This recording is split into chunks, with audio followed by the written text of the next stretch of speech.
أشهد أن محمدا رسول الله.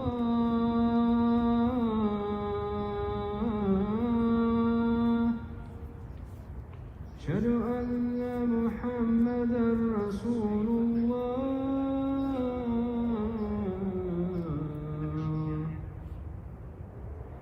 حي على الصلاة.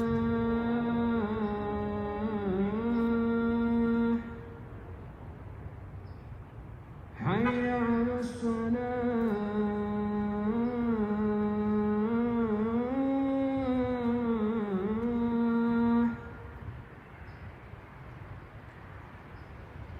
حي على الفلاح.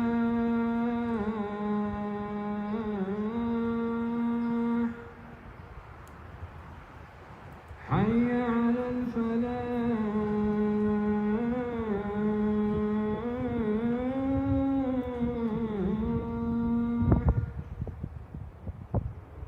الله أكبر الله أكبر. لا إله إلا الله.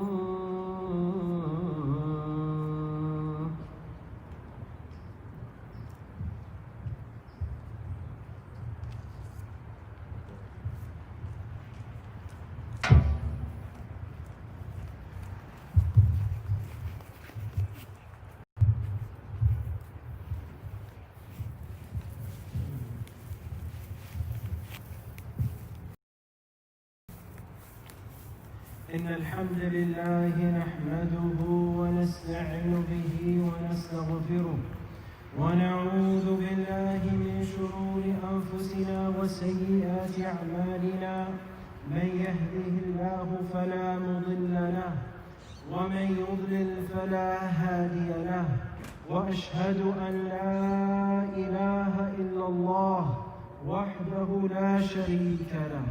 وأشهد أن محمدًا عبده ورسوله. اللهم صل وسلم وبارك على نبينا محمد وعلى آله وصحبه أجمعين. يا أيها الذين آمنوا اتقوا الله حق تقاته ولا تموتن إلا وأنتم مسلمون. أما بعد. Prophet Musa alayhi salam is the most commonly mentioned prophets in the Quran. His story is repeated numerous times and his name appears from the very first juz'ah of the Quran till the very last juz'ah of the Quran. And not only is he mentioned numerous times in the Quran, but he was also mentioned by our Prophet Muhammad sallallahu alayhi wa sallam. One time the Prophet had mentioned that in the story of the Al-Isra wal-Mi'raj, that the Prophet had met many prophets. And he also received the greatest of commandments, the obligation of as-salah. And it was at that time where it was enjoined to be 50 prayers a day. But it was Prophet Musa alayhi salam that told Prophet Muhammad sallallahu alayhi wa sallam, and he said, go back, return to your Lord, for I have experienced with the people that 50 is too much. And even when it got dropped to 5, he still said, go back, tell Allah to lower it. And looking at our condition and state today, maybe Musa was right, that maybe 5 prayers a day is too burdensome for many Muslims. وَلَا حَوْلَ وَلَا قُوَّةَ إِلَّا بِاللَّهِ. Musa alayhi salam, he lived a life full of tests. And he was actually or technically tested even before he was born. Fir'aun, he had issued an order that all male children from Bani Israel were to be killed. So Allah subhanahu wa ta'ala says, وَفِي ذَلِكُمْ بَلَاءٌ مِّن رَبِّكُمْ عَظِيمٌ. And indeed, that is such a great or trying test from Allah subhanahu wa ta'ala. So Fir'aun, he had his soldiers conduct random tests throughout the neighborhoods, throughout the city, searching for any male children so that they could be slaughtered. So when Musa's mother was aware of the soldiers fast approaching, she put Musa in a basket and set him on the river Nile, and away Musa went. Who was she trying to protect him from? From Fir'aun. And where did the river take him to? To Fir'aun. How do you think, as a mother and those with children, when you lose your sight of your children for a mere few seconds, how did your heart feels like it drops? It feels like it stops. Wallahi, you're shopping for something and you lose sight of your children. The world pauses right before you. Imagine her feeling at that moment. Who did she trust? Who did she pour her heart out to? And we may have had moments like this in our life when the world just simply stops and pauses right before us. But where does your heart turn towards? And despite Fir'aun himself realizing that based on a dream that he had, that a boy would bring about his demise, that a boy would bring about his destruction, he made sure not to have that problem and said slaughter them at a very young age so we don't have to deal with it. But as the baby casted from the river and there he was, something triggered where Fir'aun said, okay, we'll keep him. We'll take him. We'll adopt him. Sometimes we live with difficult people in our lives, and Allah only puts them there as a test for you, to try you, to see how you will respond, and how you will behave, and how you will interact with such a people. We complain all the time.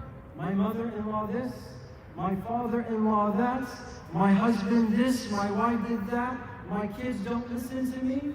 They're put there as a test. If anyone should complain, it should be Asya, the wife of Fir'aun. Fast forward many years later, Allah tells Prophet Musa alayhi salam, اذهب إلى فرعون إنه طغى. Go to Fir'aun, for indeed he has transgressed all bounds. So Musa, realizing now that's his mission, nervous, scared, worried, he's going to Fir'aun. He's going to one of the worst human beings ever to step foot on the face of this earth. He was scared, no doubt. And so Allah subhanahu wa ta'ala comforted him with his brother Harun alayhi salam. And so Musa meets Fir'aun, and the event of the challenge of the magicians took place, and Musa was successful. And there was a lot of back and forth until Fir'aun just had it, and he said, you know what? We just need to deal with Musa alayhi salam. Musa then had to take Bani Israel with him and to escape the clutches of Fir'aun and his soldiers. And they were running, that's it. There's no turning back at this point, my brothers and sisters. Musa knew exactly the time and place and what he had to do, and he had to take everyone. Leave your belongings, we don't need that. We're going and we're running out of here. Well, they ran, and they ran, and they got stopped. What was in front of them? The Red Sea. Mountains left, mountains right. They couldn't go back because that is exactly where Fir'aun and his army were marching at full speed. Bani Israel started to panic. Musa, what have you done with us? Inna lamudrakun. We're going to be destroyed. You brought us here, and now we're all going to be dead. We're all going to be killed because of Fir'aun and because of your decision. Pause for a minute and reflect. Do you ever have that companion criticizes everything you do, has absolutely no trust with Allah subhanahu wa ta'ala? He's that pessimistic, negative person that will always rain on your party, even if it's your own wedding. There are people like that in our lives. They're only here to give you bad news and to remind you and to bring you down and to hold you back. When when Bani Israel were panicking, Musa, it is that moment that we want to analyze. It is that moment that we want to extract the benefits and the fruits of how Musa responded. And when stuff like this happens to us, it is your response at the times of challenges that defines you. It is your response when things look like there's no salvation or way out. That your response is exactly what defines you. And at this moment for Musa, that is what defined his unwavering iman that he had with Allah subhanahu wa ta'ala. Fir'aun and his soldiers were behind him. The Red Sea was in front of him. There's no way out. Musa said, Kalla inna ma'iya rabbi sayahdeen. He said, no, Allah is with us. Allah is with me, and He will surely guide me. How often will we respond to challenges and to tests like that? When we got fired from our job, when our business fails, and everything just seems like we're losing all hope, how many of us say, you know what, it's okay, Allah is with me. He'll provide for me. He'll give me exactly what I need and exactly what I want. And so what did Musa do? He got his staff and he struck it into the sea, and there it parted.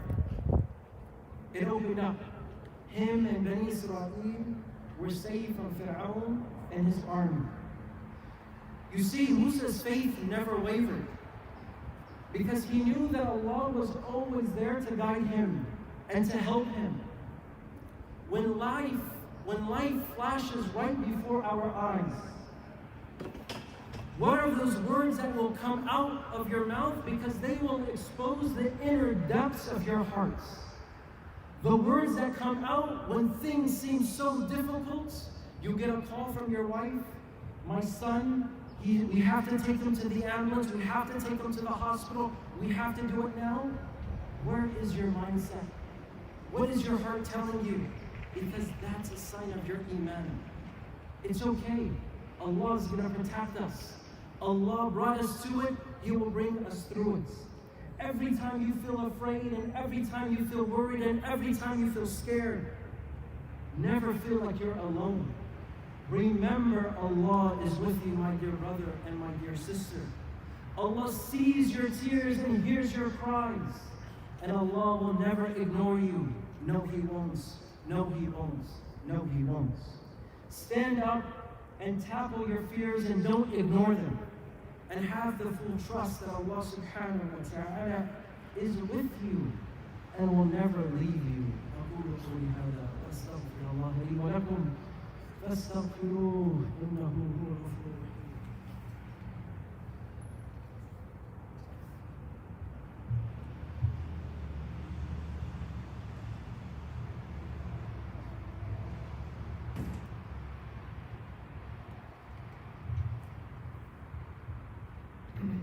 الحمد لله رب العالمين والصلاة والسلام على نبينا محمد وعلى آله وصحبه أجمعين.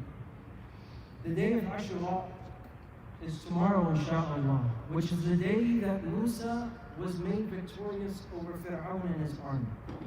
And this was a day that Musa, in fact, fasted out of gratitude to Allah subhanahu wa ta'ala.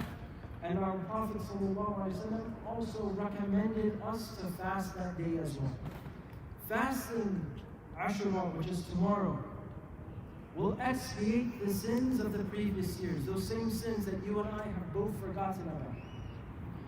The Prophet ﷺ also mentioned that if he was alive, he would fast another day in accordance to this.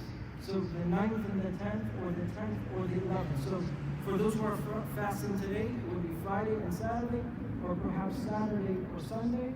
Or if you had to choose one and your situation is different, at least make sure you fast tomorrow. Fast at least tomorrow. Remind your brothers, remind your sisters, remind your family members that tomorrow is a special day and no one should miss it. We ask Allah subhanahu wa ta'ala to accept it from all of us, and to forgive our sins, and to bring peace and harmony to our Muslim brothers and sisters, who are suffering all around the world. A couple of reminders or a couple of announcements. Don't forget your donations. As you know, the masjid is in a very unique situation where, alhamdulillah, many people who would attend, they would be able to give back to the masjid. Right now, our attendance has dropped significantly. Also, our donations have also dropped significantly. So be generous and give back to your masjid. We ask Allah to accept it. Also, our dear brother Fahmy, his grandparents have COVID. We ask Allah subhanahu wa ta'ala, they live in Ohio, but we ask Allah nonetheless to make dua for them, that Allah subhanahu wa ta'ala cures them and relieves them. And then inshallah tonight we have a drive-in lecture that we ask the brothers and the sisters to attend. Lectures will be transmitted over radio into your cars while you are in the comfort of your own cars. We ask Allah subhanahu wa ta'ala to accept it from all of us. ربنا آتنا في الدنيا حسنة وفي الآخرة حسنة وقنا عذاب النار وأقيموا الصلاة.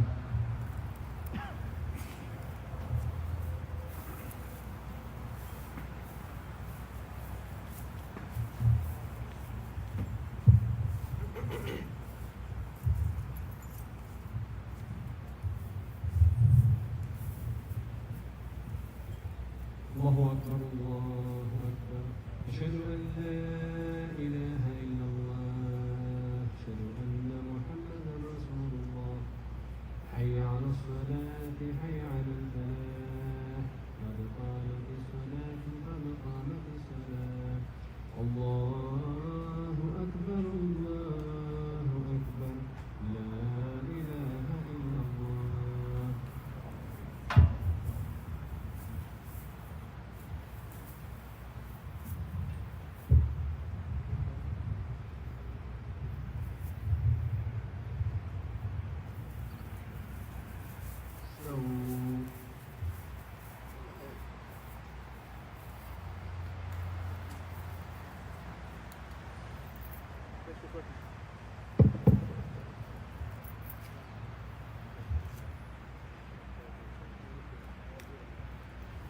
الله أكبر.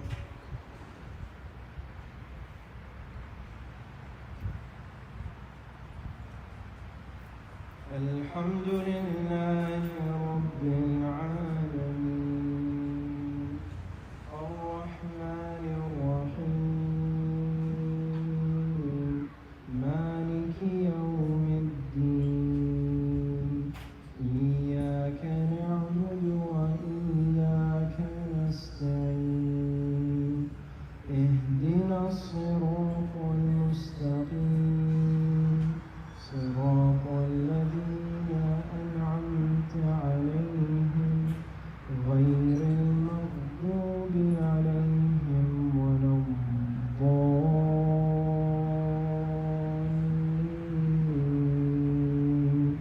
آمين.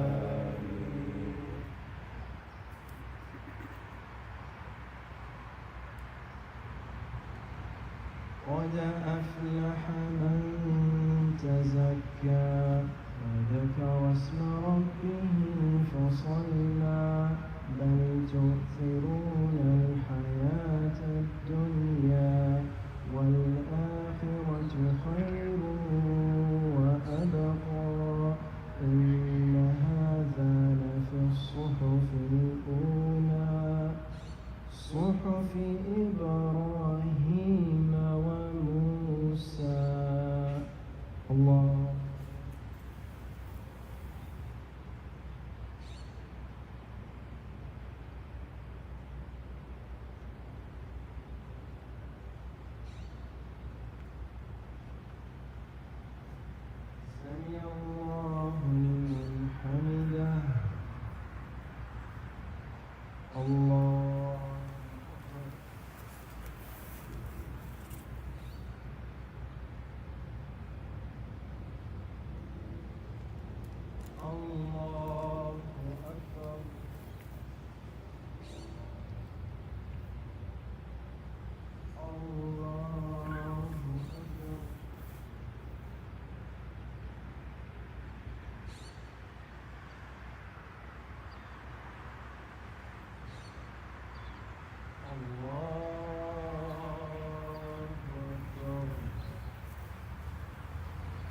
الحمد لله رب العالمين الرحمن الرحيم مالك يوم الدين إياك نعبد وإياك نستعين اهدنا الصراط المستقيم صراط الذين أنعمت عليهم غير المغضوب عليهم ولا الضالين آمين.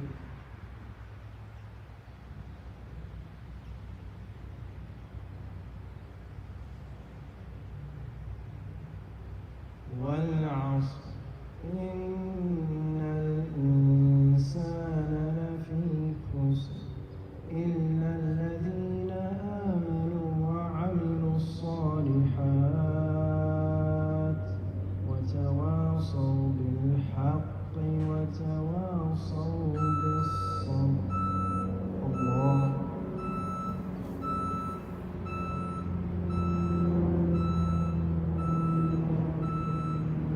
سمع الله لمن حمده.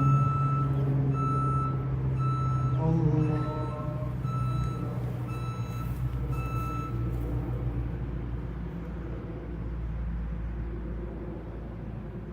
الله أكبر.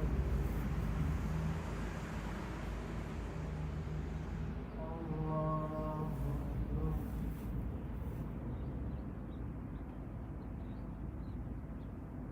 الله